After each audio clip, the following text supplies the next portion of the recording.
Hello my YouTube family, welcome to your YouTube channel Edutonic, बोले तो education का tonic. आज आप लोगों के सामने एडिटोरियल करंट अफेयर सीरीज की अगली वीडियो को लेकर के हाजिर हूँ, जिसका नाम है वर्ष 2021 से 22 के विभिन्न ऑपरेशंस। तो चलिए समय को और बर्बाद ना करते हुए शुरू करते हैं आज का पहला क्वेश्चंस, जिसमें कि ऑपरेशन, शुरुआत और उद्देश्य को बताऊंगा। तो पहला क्वेश्चन कुछ इस तरह है, जिसमें कि मैं सबसे पहले रेलवे सुरक्षा बल ने जितने भी ऑपरेशंस चलाए हैं उसको बताने जा रहा हूं एक ट्रिक के साथ। तो वीडियो में शुरू से अंत तक बने रहें और बिना स्किप के वीडियो को पूरा देखें। तो चलिए शुरू करते हैं। सबसे पहला क्वेश्चन है ऑपरेशन नारकोस, दूसरा है ऑपरेशन मिशन अमानत, तीसरा है ऑपरेशन सतर्क, ऑपरेशन उपलब्ध, ऑपरेशन नन्हे फरिश्ते, ऑपरेशन आहट। तो इसमें देखिए कैसे याद रखेंगे। जब भी हम लोग ट्रेन पे सफ़र करते हैं तो हमारे गार्जियन कहते हैं कि किसी के हाथ का कुछ खाना नहीं, उसमें नशीली दवाई भी हो सकती है, नारकोटिक्स हो सकती है, ठीक है। हमेशा सतर्क रहना, और यदि ये तो दो हो गया कि सतर्क रहना और नारकोटिक्स वाला चीज़ नहीं खाना। उसके बाद होता है क्या, कोई इलीगल सफ़र करता है बिना टिकट का, तो वो हमेशा सतर्क रहता है, ठीक ना, तो सतर्क रहता है। चौथा यही कि यदि आपका कोई डॉक्यूमेंट या कुछ भी ट्रेन पे भूल गया तो आरपीएफ क्या है उसको अपने पास अमानत के तौर पे रखेगा, तो मिशन अमानत भी हो जाएगा। उसके बाद है ऑपरेशन उपलब्ध, यानी कि ट्रेन में हर एक चीज़ उपलब्ध रहता है। आप जो भी सुविधा चाहें ट्रेन में हर एक चीज़ उपलब्ध रहता है, चाहे नाश्ता पानी चाय खाना सब कुछ, तो ऑपरेशन यानी उपलब्ध भी रहता है सब, तो ऑपरेशन उपलब्ध, ठीक है। ऑपरेशन आहट, आहट तो बता दिए, जब कोई टीटी आता है तो उसका आहट से डर जाता है जो लोग बिना टिकट का सफ़र कर रहा है, तो आहट, ठीक है। और है ऑपरेशन नन्हे फरिश्ते। नन्हे फरिश्ते में क्या था कि बहुत बच्चों का तस्करी होता था, तो उसको बच्चों को तो नन्हे फरिश्ते ही ना कहेंगे, तो तस्करी को रोकने के लिए ऑपरेशन चलाया गया था। तो चलिए इसका डिटेल भी जान लेते हैं। तो सबसे पहले नारकोस। नारकोस में क्या था कि रेलवे सुरक्षा बल द्वारा रेल के माध्यम से नशीले पदार्थों की तस्करी रोकने के लिए ये ऑपरेशन चलाया गया था, ठीक है। ऑपरेशन मिशन अमानत। अमानत तो बताया आप लोगों को, रेल यात्रियों के खोए हुए सामान को ट्रैक करने के लिए अमानत है। सतर्क में क्या है कि रेल सुरक्षा बल द्वारा रेलवे से अवैध तंबाकू और अवैध शराब के परिवहन का पता लगाने हेतु सतर्क चलाया गया था। और ऑपरेशन उपलब्ध। उपलब्ध में है रेलवे टिकट कालाबाजारी रोकने के करने वालों की गतिविधियों पर अंकुश लगाना तथा लोगों को रेलवे टिकट उपलब्ध कराना है, ठीक है। यह था ऑपरेशन उपलब्ध। ऑपरेशन नन्हे फरिश्ते में है कि इसके तहत आरपीएफ ने देश भर के रेलवे स्टेशनों से 1000 से अधिक बच्चों को तस्करी से बचाया है, ऑपरेशन नन्हे फरिश्ते के अंतर्गत, ठीक है। और ऑपरेशन आहट है कि महिला तथा बच्चों को तस्करों से बचाना, ऑपरेशन आहट, ठीक है। तो आप लोगों को शायद याद हो गया होगा कि सबसे पहले नस्ली चीज़ों को सेवन नहीं करना, नारकोटिक्स नारकोस, सतर्क रहना है, या तो आहट होता है टीटी का भाग जाता है बिना टिकट वाला, तो और क्या है हर एक चीज़ उपलब्ध रहता है ट्रेन में, है ना। नन्हे फरिश्ते को बचाते हैं आरपीएफ वाले, तो इस तरह को याद रखना है, ठीक है। आगे चलते हैं। फिर ऑपरेशन सर्द हवा। सर्द हवा कैसे, देखिए जो भी बॉर्डर पे ड्यूटी करते हैं तो उन्हें सर्दी तो लगेगी, उधर आने वाली सर्द हवाएं टच होंगी, तो बॉर्डर यानी कौन, बीएसएफ बॉर्डर सिक्योरिटी फोर्स, सीमा सुरक्षा बल। तो ऑपरेशन सर्द हवा किसने चलाया था, सीमा सुरक्षा बल। 23 जनवरी से 28 जनवरी 2022 के बीच राजस्थान में चलाई गई थी यह ऑपरेशन सर्द हवा। कहाँ के बॉर्डर पर चला गया था, राजस्थान पर, जिसका उद्देश्य था भारत पाकिस्तान सीमा का निगरानी करना, ठीक है। ऑपरेशन देवी शक्ति। अब देखिए क्या हुआ, एक बार हुआ था ना कि अफगानिस्तान में तालिबानी अटैक हुआ था, तो वहाँ पर जितने भारतीय फंसे थे उसको निकालने के लिए अपना दैवीय शक्ति दिखाया भारत ने, तो वही ऑपरेशन देवी शक्ति। इसे चला था विदेश मंत्रालय ने, क्योंकि विदेश से रिलेटेड है ना, तो वहाँ से भारतीय नागरिकों को निकालने के लिए चलाया गया था ऑपरेशन देवी शक्ति। फिर operation blue freedom. Blue freedom क्या है, टीम क्लॉ। क्लॉ मतलब होता है पंजा, और ब्लू फ्रीडम इसमें क्या था कि जो भी दिव्यांग लोग थे, जैसे कि बेटर देन नॉर्मल भी कहा जाता है, दिव्यांग लोग जो थे उन्हें सियाचिन ग्लेशियर पर चढ़ाई करने के लिए एक टीम बनाई गई थी, ठीक है। और यह दिव्यांग लोगों की सबसे बड़ी टीम के लिए नया विश्व रिकॉर्ड भी मतलब कि होगा।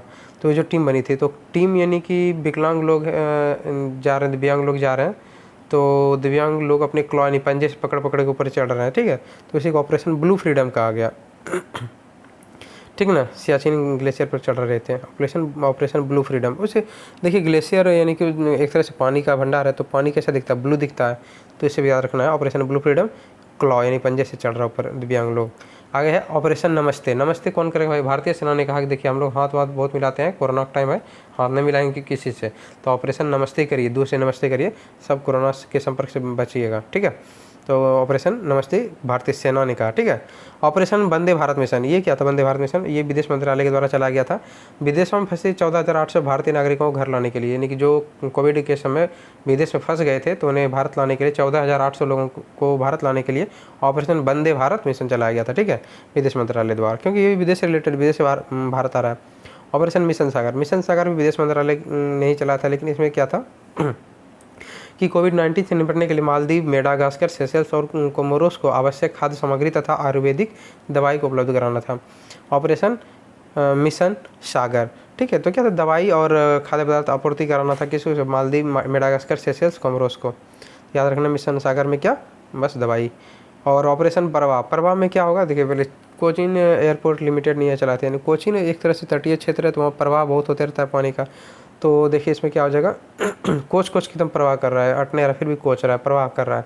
तो ऑपरेशन प्रवाह कोचीन एयरपोर्ट लिमिटेड, इसमें क्या था, कोचीन इंटरनेशनल एयरपोर्ट लिमिटेड ने एयरपोर्ट को बाढ़ के खतरों से बचाने के लिए ऑपरेशन प्रवाह की शुरुआत की थी, ठीक है, बाढ़ के खतरों को बचाने के लिए। आगे ऑपरेशन ओलिविया, ओलिविया जो हम लोग जानते हैं कि ओडिशा के तट पर ओलिव रिडले नामक एक कछुआ पाया जाता है, तो तट पर पाया जाता है, इसलिए भारतीय तटरक्षक बल ये ऑपरेशन चला रहा है और ओडिशा के ओलिव रिडले कछुआ को बचाने के लिए, ठीक है। उसके बाद है ऑपरेशन समुद्र सेतु 2, इसमें देखिए पहले 1 जान लेते हैं। समुद्र सेतु में जो 1 तो नहीं, बस ऑपरेशन समुद्र सेतु, जो कि समुद्र सेतु 2 के नीचे वाला क्वेश्चन है। तो ऑपरेशन समुद्र सेतु में क्या था कि कोविड-19 के शुरुआती दिनों में मालदीव में फंसे भारतीयों को वापस लाने के लिए नौसेना का ऑपरेशन चला था ये, ठीक है। समुद्र सेतु में क्या था कि जो शुरुआती दिनों में मालदीव में फंस गया था उसको घर भारत लाने के लिए चला था समुद्र सेतु। जब भारतीय तब आ गया तो फिर से कुछ लाना है, तो उसमें अब क्या करना है, क्या लाना है, तो ऑक्सीजन से भरे कंटेनर को लाना है और मेडिकल सप्लाई को विदेश से भारत में तेज़ी से एकदम लाना है। तो उसके लिए समुद्र सेतु 2 चलाया गया है, ठीक है। पहला में था कि आदमी को ला रहा है और दूसरा में क्या है कि ऑक्सीजन और दवाई सबको ला रहा है भारत। ऑपरेशन समुद्र सेतु 2 में पहले आदमी फिर दवाई। ऑपरेशन को जीत, को मतलब कोविड, जीत मतलब जीत गया, तो ये कौन, भारतीय सशस्त्र बल। तो इसमें कोविड से रिलेटेड यही चीज़ है कि चिकित्सा बुनियादी ढांचा, ऑक्सीजन आपूर्ति श्रृंखला आदि की मजबूती के माध्यम से कोविड-19 विरोधी प्रयासों में सहायता करना, ठीक है। ऑपरेशन कोजीत किसने चलाया था? भारतीय सशस्त्र बल, जिसे वैसे देखिए भारतीय सशस्त्र बल है, जिसके पास सशस्त्र है, यानी शस्त्र जिसके पास है वो तो जीतेगा ही। तो ऑपरेशन कोजीत किसने चलाया? भारतीय सशस्त्र बल ने, ठीक है। अब देखिए कुछ परीक्षा से रिलेटेड बहुत ही उपयोगी पॉइंट है, उसको भी देख लेते हैं। तो 26 फरवरी 2022 को भारत सरकार द्वारा विदेश मंत्रालय के सहयोग से ऑपरेशन गंगा की शुरुआत की गई। याद रखना इसको डेट को कि 26 जनवरी यानी 1 महीना के बाद, जस्ट 1 महीना के बाद, तो 26 फरवरी तो ठीक है। इसमें क्या था कि भारत सरकार द्वारा विदेश मंत्रालय के सहयोग से ऑपरेशन गंगा की शुरुआत की गई। इसका उद्देश्य यूक्रेन में फंसे भारतीय छात्रों को और लोगों को बाहर निकालना था। ऑपरेशन गंगा के सफल क्रियान्वयन के लिए केंद्र सरकार ने 4 मंत्रियों को यूक्रेन के सटे बॉर्डर पड़ोसी देशों में भेजा, ठीक है। यूक्रेन सटे पड़ोसी देशों में कौन कौन मंत्री को भेजा? पहला है किरण रिजिजू, उन्हें भेजा स्लोवाकिया, यानी किरण जो आता है सूर्य का स्लो करके आता है, तो याद रखना किरण रिजिजू को कहाँ भेजा गया? स्लोवाकिया। हरदीप पुरी, हरदीप हंगरी नाम मैच कर रहा है, तो इसे याद रखना हरदीप पुरी हंगरी। फिर जनरल वीके सिंह जनरल, जो एक सैनिक वाला नाम लग रहा है, सैनिक वाला हमेशा जमीन से जुड़ा होता है, धरती से जुड़ा होता है, धरती पर लड़ता है, धरती मरता है, तो जनरल वीके सिंह जनरल है, धरती पर लड़ रहे हैं, यानी पोलैंड, लैंड यानी धरती जमीन, Poland, general VK Singh Poland, ठीक है। आगे ज्योतिरादित्य सिंधिया ये है रोमानिया का ज्योतिरादित्य सिंधिया। देखिए कोई बच्चा जब संध्या होता है, शाम होता है, तो फिर क्या होता है? रोने लगता है बच्चा, आता है रोमानिया। ज्योतिरादित्य सिंधिया यानी सिंधिया हो गया तो रोने लगा यानी रोमानिया, ठीक है। आगे चलते हैं। भारत ने इस ऑपरेशन के तहत, ऑपरेशन गंगा जो है इस ऑपरेशन के तहत 2300 से अधिक भारतीय नागरिकों के साथ साथ 18 देशों के 147 विदेशी नागरिकों को भी यूक्रेन से सफलतापूर्वक सुरक्षित निकाला।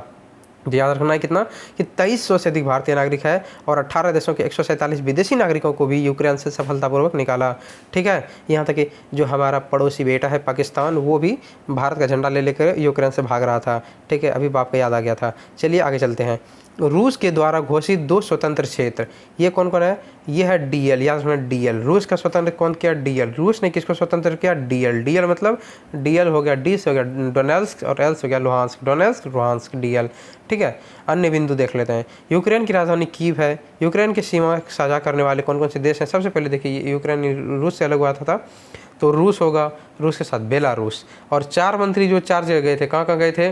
पोलैंड, उसके बाद स्लोवाकिया, हंगरी, रोमानिया, ये सब गए थे ना, पोलैंड, वही जनरल पोलैंड था जनरल वीके सिंह। और स्लोवाकिया, स्लो कौन जा रहे थे, यानी किरण रिजिजू। हंगरी यानी कि हौ से उसका नाम था हरदीप, हंगरी हरदीप। रोमानिया कैसे रोने लगा, संध्या के समय रोने लगा बच्चा ज्योतिरादित्य सिंधिया, ठीक है, 4 जगह गया। और इधर देखिए काला सागर, 2 सागर है, काला सागर एजोब सागर, काला सागर एजोब सागर, ठीक है। उसके बाद एक है और है मालडोवा, ठीक ना। तो इन जगह पर ये जो है ये यूक्रेन की सीमा से साझा करते हैं, ठीक है। वर्तमान में यूक्रेन के राष्ट्रपति जेलेंस्की है, व्लादिमीर जेलेंस्की। और प्रधानमंत्री है डेनिस शमिहाल, यानी प्रधानमंत्री का हाल बहुत ख़राब है, डेनिस शमिहाल। तो दोस्तों कैसा लगा आपका वो ये करंट अफेयर्स का ट्रिक, यदि आपको अच्छा लगा तो कमेंट करके ज़रूर ही बताएं।